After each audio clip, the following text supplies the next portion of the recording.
જીવન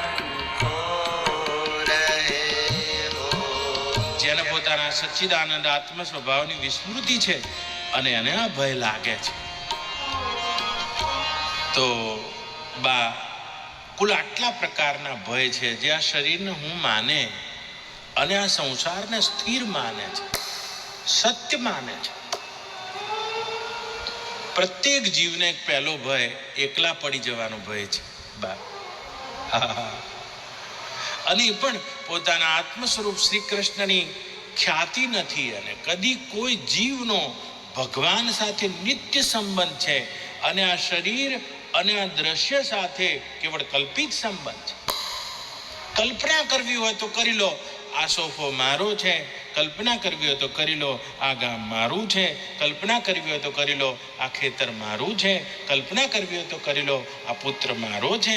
કલ્પના કરવી હોય તો કરી લો, પણ આ કલ્પનામાં એક ભય રહેલો છે, એકલા પડી જવાનો ભય બા.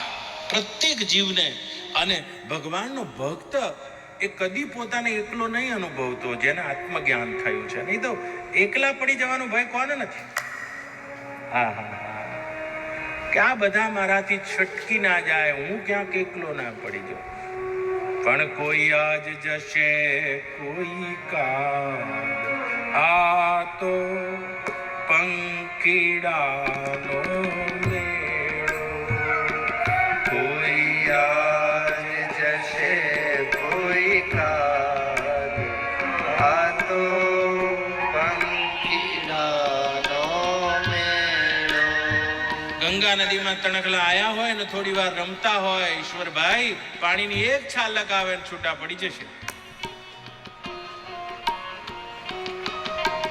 માયા તણો ખેલ છે ખોટો, કાયા પાણીનો પરપોટો.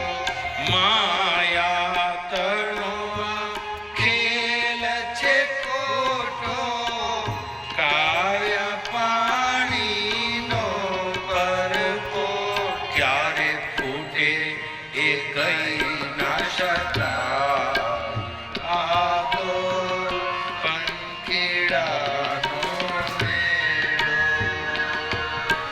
સાથે કોઈ ના આવ્યું કે આવે, સૌએ સૌના રસ્તે જાવે. સાથે કોઈ ના આવ્યું કે આવે, સૌએ સૌના રસ્તે જાવે. જેવા વાદળિયા વિખરા,